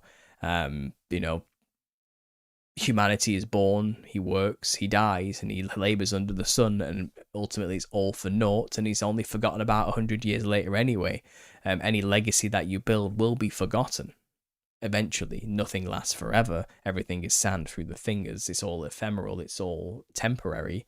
What profit has a man for anything he does or labours under the sun in the long run? It's all vanity. It's all fruitless. It's effort. It's pointless. All is vanity. And there's wisdom in understanding that. Now, he got a little bit doomer about it. Yeah, he got a bit more disparaged about it, because Solomon did so much, that he thought he could be proud of, realizing it was all pointless anyway. But I think there's something freeing about that too. That we don't live a long life. That time is short, therefore precious, and what we do with it only matters here in the now, and the impact we can make in the now can affect the future. But it doesn't mean you'll get the credit for it, which is what a lot of men want. That's why empires and kingdoms rise, and people put their names in stone, hoping they'll be remembered forever, and make paintings and statues for themselves. It's pride. Because it's like, I want to be the one that gets the credit. Okay? But if we stop thinking like that and do the good here and now, it will be trees planted for our grandchildren to enjoy the shade. Never knowing that we did that for them, and that's okay. You don't need the credit, because what happens here in the earth is temporary to the eternity that comes afterwards, where we can look back on what we did in this short time, and build up treasures in heaven. It's kind of what you sow here, you're sowing in heaven. You understand? And that's where our eyes really should be. So for as much good we do here, move on and do the next thing. Don't dwell on that or hope for kind of extra credit. Or any good deed done in this world will not go unpunished as well. You have to bear that in mind, because this world's full of corrupt, horrible people who hate good people who try and do good things. That's a major issue with this corrupt, fallen world, to be honest, that I've fallen victim to many times. It's actually a radical act to be good in this world. Seriously radical. Probably the most crazy thing you can do. Like, people look at you doing good for others and say, why? Why bother? What's that person ever done for you? They'll just step on you afterwards. They won't appreciate it. There's no point. Like, why be good in this world when everybody else is out for themselves? If you be good, you're just weak. People see you as weakness and use you. Why do that to yourself? Only the strong survive in this world, So when you actually do something for somebody else that's selfless without expecting anything in return, they're suspicious. Like, it's radical. It's like, why? Why are you doing this for me? I remember years ago, when I was still working at Aldi as a store assistant, I had my old Focus, my Ford Focus 2002 model that was falling apart, Oh, the good old days. I remember driving home on a Saturday evening or something, and I saw a guy on the pavement. He was on the floor. Okay, and it was freezing. It was icy. So I stopped and I picked him up, and he was drunk, and he got in my passenger seat. I said, "Where are you going?" And he said, "Oh, I live round." He gave me the address, and it was actually around the corner from my house, funnily enough. So I drove him home. It wasn't out of my way or anything like that. And he was bleeding. He hit his head. And while taking him home, he was asking me, like, "Why are you helping me?" I said, "Because you needed help." He's like, "Why?" Like, well, I don't get it. Like, why are you helping me? Like, why would you want to help me? And he didn't get it. He did not understand. And he was being very honest, because he was just blind drunk. And he probably didn't even remember any of it. And I just dropped him off at home, got him through the front door, went over. Didn't see the guy ever again. Never brought it up. Didn't speak about it. It was just a 5-minute moment. You know, what stuck with me was that he was shocked somebody helped him. If he had passed out there, he may have died of hypothermia. Like, that's what probably would have happened. He would have, or at least woken up with a very bad headache and a severe wound that needed washing. You know, so I don't know what would have happened to him. Maybe someone else would have got him. Maybe not. But what stuck with me was his attitude towards me helping him. He was suspicious. That's sad, isn't it? When you get down to it. I learned a lot. Through that. And I think it's true. I think being kind in this world is treated with suspicion or hatred, because it's kind of, who do you think you are? You think you're better than me because you did something nice? And people just get like that. And I think that's why people hated Jesus, because he was just too good. You're making us all look bad. And that's why that's no good deed goes unpunished in this world. I'm telling you right now.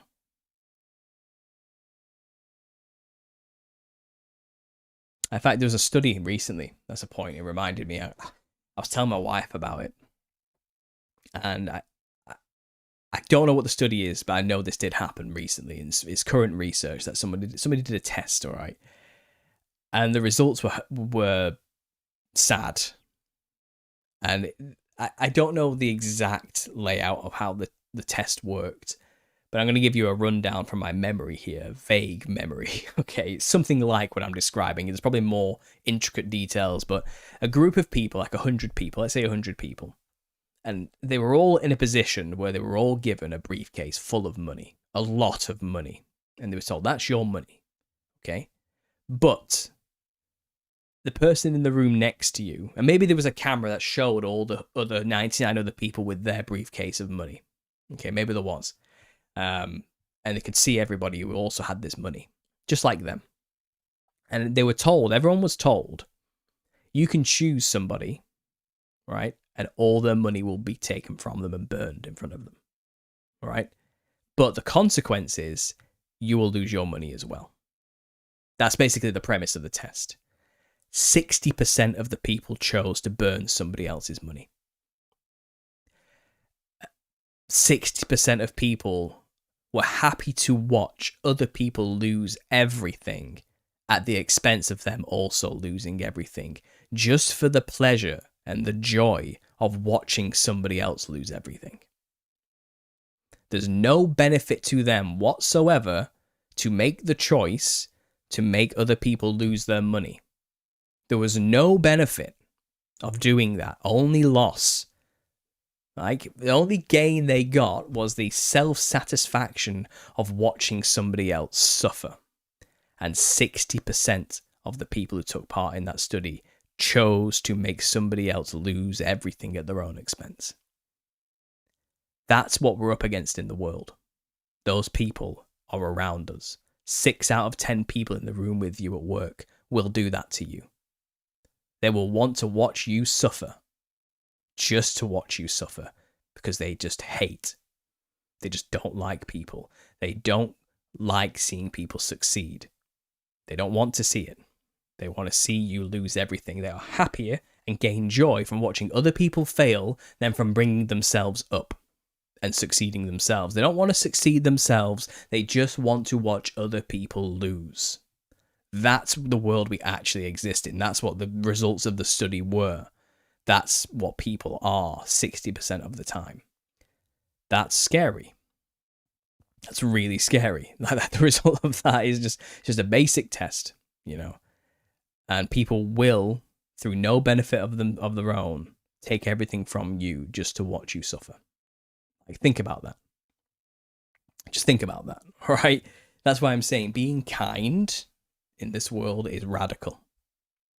It's truly radical. That's really a revolutionary act, because most people are not. They are not. It's rough, that, isn't it? Isn't that rough? No wonder Jesus said, you'll be hated for my name's sake. And if they just think of what they did to me, think about what they're going to do to you, you know. If you follow my way, the world will hate you and likely crucify you. He wasn't wrong. He was not wrong.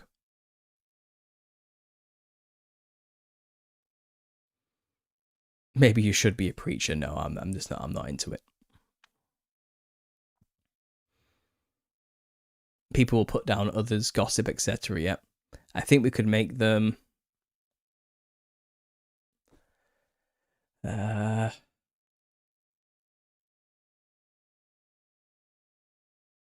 okay, so I think you may have watched Zeitgeist or something, but Jesus and Horus have far more differences than they do similarities. I'll tell you that right now. I was just wondering why they all have been doing bad stuff and wonder who God is, but can only know by doing good. And knowing good can be seen from Jesus. After I was in a car wreck in 2017 and my first husband died, someone questioned why I wasn't angry with God. Said, oh, I'm sorry to hear that. Yeah, it's easier to put the blame on God when bad things happen. But that's kind of what we're called not to do, because this world is just full of arbitrary. Death happens here. Death came into the world through Adam a long time ago, and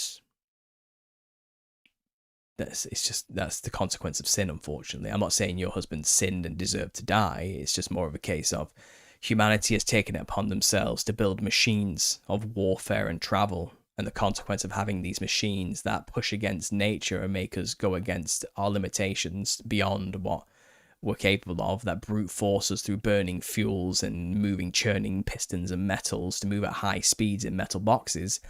The consequences are that you may end up crashing and dying. And again, that's a collective sin issue, isn't it? And is that God's fault that we chose to make these choices and do this and make a world where that's the case? No. Did the animals sin who try to cross the roads full of and get squashed? No. But it's a consequence of living in a world where this kind of thing exists. And I don't think that was the original plan. I think cities and the structures of concrete and steel and the machines we created, I think they are a effort from man to build his own heaven here on earth, antithetical to the kingdom of God. I think all that is the devil's overlay. They are systems created like circuit boards on the earth to move energy and power around to make us separate from and independent from God's order. A city, the first city builder was Cain, and he named the first city Enoch after his son. And Cain did this immediately after being exiled from God. So Cain built a city in a way that was a rebellion to God, and we have been doing it ever since, when you really get into the history of this. And when Cain introduced the concept of weights and measures to a otherwise ignorant humanity, who is agrarian in nature, working with the land, let's think maybe something like the Navi from Avatar or something like this. But when he gave the concept of weights and measurements, a simple mathematical thing to us today, a trivial thing, but to these people that is boundaries. That's mine and yours. Those are dividing lines where you create a have and have not situation. And that's what structure and hierarchy is built upon in terms of the city hierarchy. And that's where corruption comes into humanity. These trivial concepts are not trivial when it comes to the philosophical idea of ownership. Well, now we have weights and measures. Now we have what is mine and what is yours, and you better stay away from what is mine, and I'll stay away from what is yours. If you cross that boundary, then we've got a problem, and that's where greed comes in, and covetousness and the rest of it, and sin comes into the world through this basic knowledge. So I think cities and all that kind of stuff, what we do live in today, the way our societies are structured, they are both a blessing and a curse, as is the dualistic nature of reality. And the consequences of living in these areas is that you are in danger. That's not God's fault, is it? But anyway, sorry I went off there a little seasoned and spicy. I'm not trying to veer off from what you were saying or anything. You got me thinking. You got me thinking.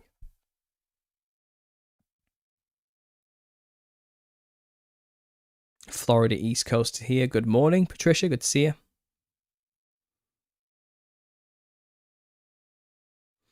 I suffered a lot in my life, but Jesus suffered far more to save us, so I'm grateful for my life. And I do believe my husband was saved, but maybe it was his time. He knew ahead. His time was short.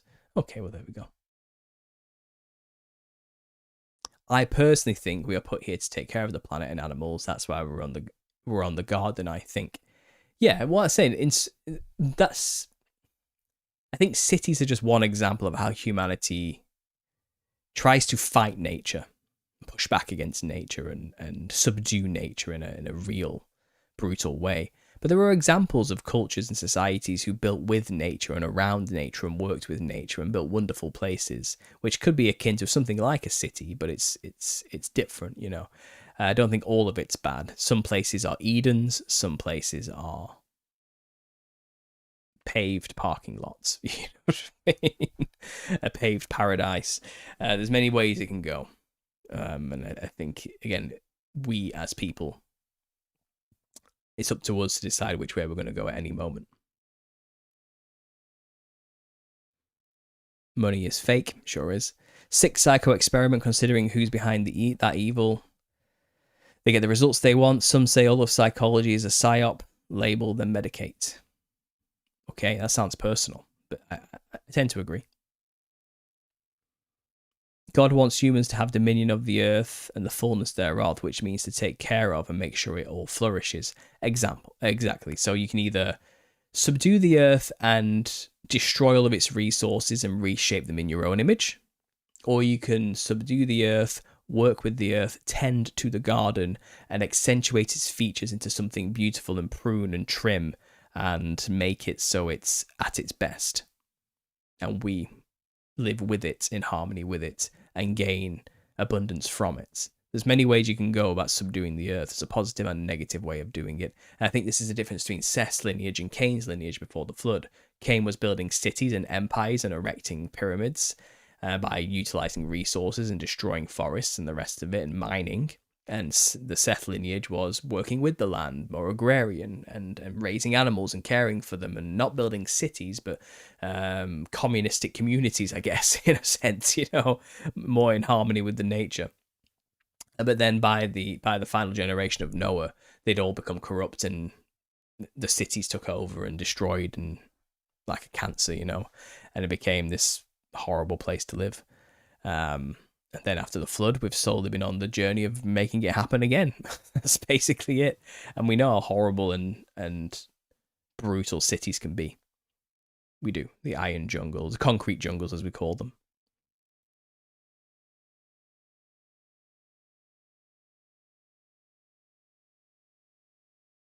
I don't believe in private property.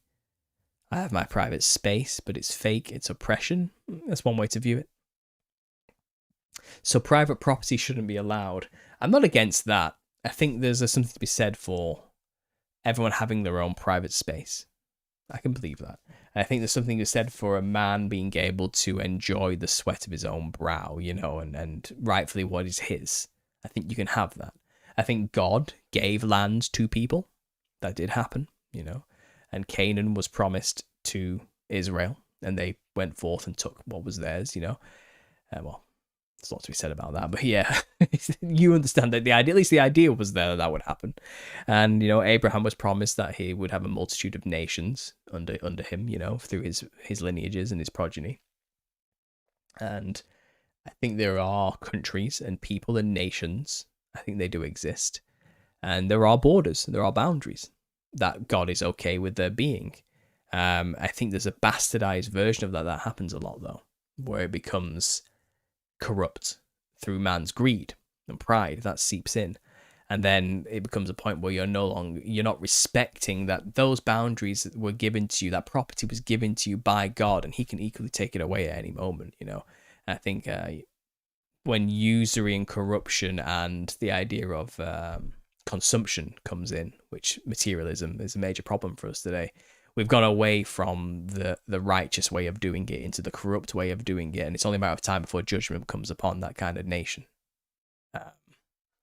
It's what's going on in the heart that matters, really, isn't it? Stuff is just stuff at the end of the day.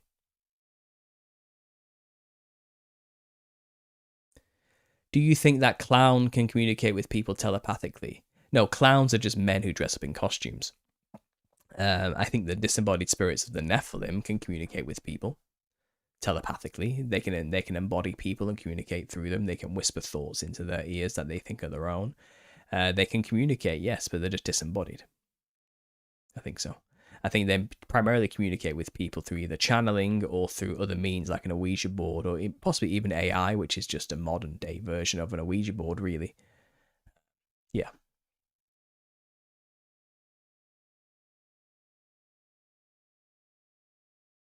So if I purchase land and put a home on it and someone comes and props up a tent or a person decides to use my yard for a dog park, no, you can kick them off your property and land, that's fine. I'm not a communist. I don't think I think you can own stuff. Okay, I don't think there's anything wrong with that. In fact, I think there's enough for everybody to all own their own patch of land and so forth. I think that is a thing that can happen, but they have this scarcity narrative going on today where there isn't enough. And that's not true. It's a lie. It's a complete lie. So I'm not against property ownership. I'm not. But it can corrupt you if you're not careful.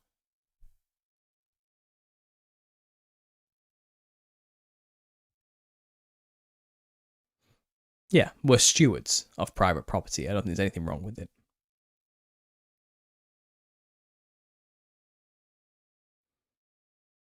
Yeah, it has to be done honestly. I think that's what we're trying to say here. And if it's not done honestly, it can turn into corruption and subjugation and slavery very quickly. It all depends on the purposes behind it, doesn't it? I lived in the near cities most of my life and I hated it. I'm so grateful that I was able to move to the northwest Montana and now live in the boondocks. It's so peaceful. Yeah, I hate cities personally. I don't gel well with them or the people in them because everyone's busy in a city. Everyone's got somewhere to be and they're very cold. This is exactly the kind of open Q&A that keeps me coming back. Thanks for tackling it head on. Yeah, I'm not saying I have all the answers, guys. I'm not going to shy away from hard questions. Like, if you have a hard question, I can't answer everything. Sometimes I'm wrong. Sometimes I don't know what I'm talking about. I can only give you my current opinion at the time on most things. And if you disagree with me, disagree with me. It's fine. If I disagree with you, I'll tell you I disagree with you. Paul explains clowns. They are men in costumes. Well, that's what they are. Yeah, a Western clown is just a man in a costume. I never disputed that. I'm not saying clowns are Nephilim. That's ridiculous. If anyone does want to characterize that, who do you think I am? An absolute moron? Like, who possibly could believe that?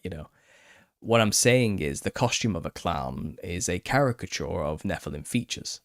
And it was designed by Freemasons. It literally was, and it was modeled primarily after Indian demons known as Rakshasas, or Asuras or Rakshasas or Devas. There's many ways names, but primarily Rakshasa. And that's it. That's what a modern clown costume. That's where it comes from. It's a carbon copy, caricature, cartoonification of Indian demons. But a man who dresses in a clown costume is just a man who dresses in a clown costume. We call them clowns here in the West because that's the name we gave to the costume based upon the character of clown from the British pantomime, which is modelled after Pedrolino of the Italian tradition of the Commedia dell'arte. That's it. But it was introduced into the West through secret societies on the stage. The costume was changed to that similar to the visage of the Rakshasa, and from then on, it became the industry standard. So all modern clown costumes are just a copy of Rakshasa demons of India. So they are literally a visage of the demon. But we call it a clown, and nobody knows that. They just think it's some harmless, funny thing for the kids. So a man who dresses like a clown is just a dude who's dressing like a clown, and not realizing he's putting on the skin of a demon, basically. So inadvertently becomes a channel for that thing. Probably ignorant of such a thing, thinking he's just trying to entertain some kids and have some fun. It's quite pernicious when you really think about it, isn't it? It's not very good. But yeah, my theory is not very two-dimensional.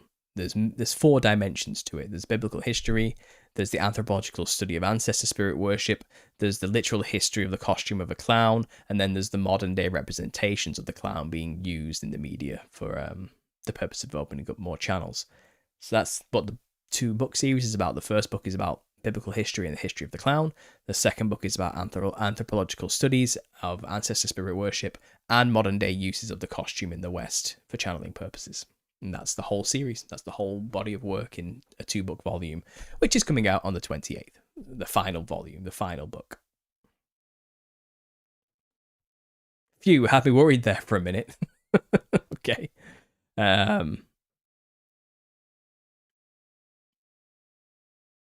Hell yeah, about to go smoke with the birds in 5 mins. Do what I can to alleviate their struggles.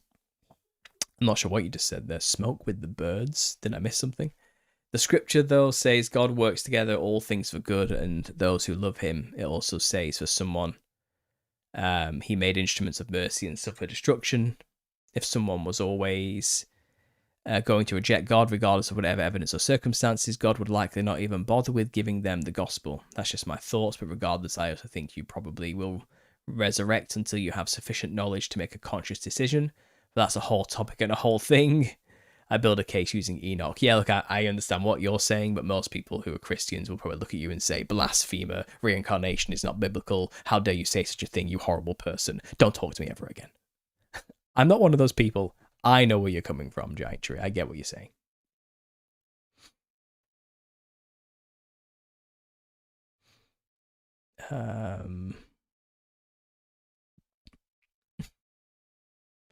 Clowns terrify me. I have coulrophobia. Yeah, I don't blame you.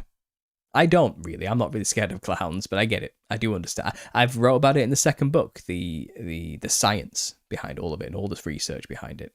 The weird thing about the fear of clowns is we know it's a thing. I say we. Science knows it's a thing. Psychologists know it's a thing. They know it's a relatively new phenomenon because it only comes around since clowns were created 200 years ago, you know. They think it might have something to do with Stephen King's It being popularized, but there's no evidence for that. It's just a guess.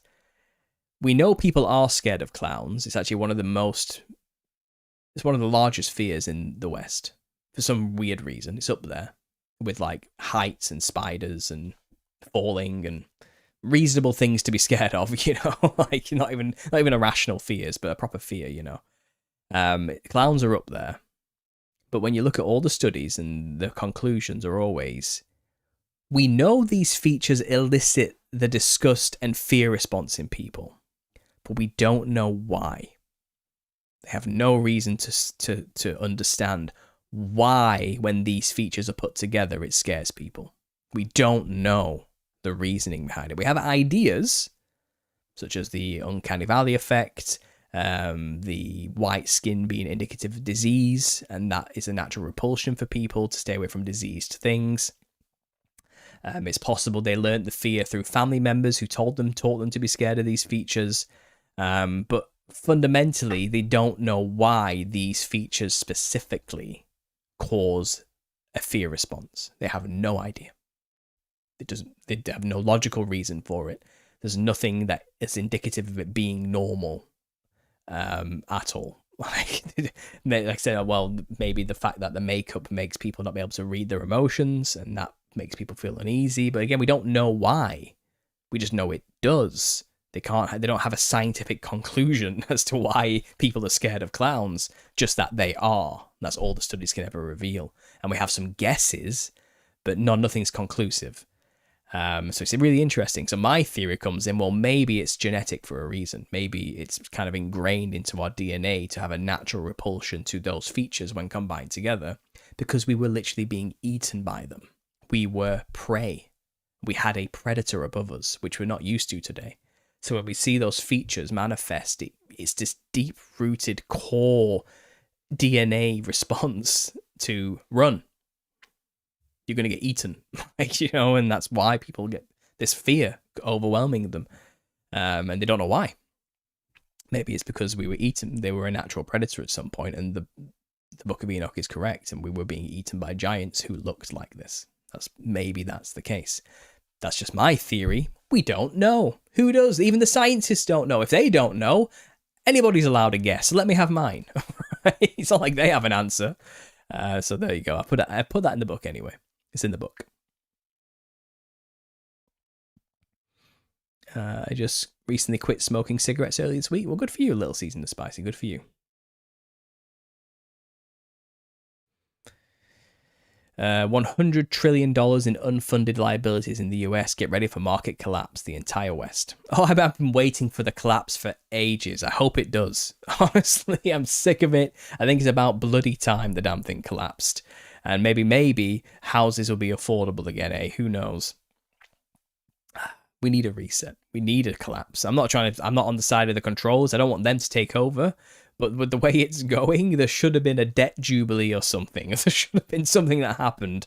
They've been artificially keeping it up from collapsing for so long that the collapse is going to be worse than ever. They should have just let it collapse like during COVID, rather than creating a fake property boom and all the rest of it. Like, they should have just let the whole thing collapse years ago so it wouldn't be as bad and we can rebound faster. But they haven't. They've propped it up. They've inflated it artificially for so long now that the collapse is going to be far, far, far worse than it should have been.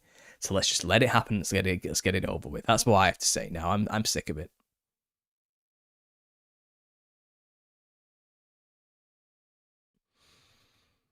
Howdy gang, MK Ryan's turning up late last minute to work as usual. Just as we're about to shut down the store, he rocks into work. Classic MK Ryan.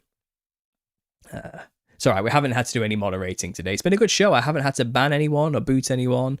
Everyone's been respectful. This has been good. Very good. This is not the norm, believe me, guys. So I'm proud of you all. I'm proud. But this is the end of the show.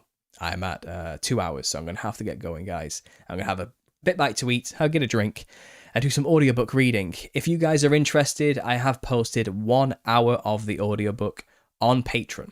So you can go over to Patreon and you can go and listen to the audiobook. I'll quickly get it up for you guys to see here. Library, posts.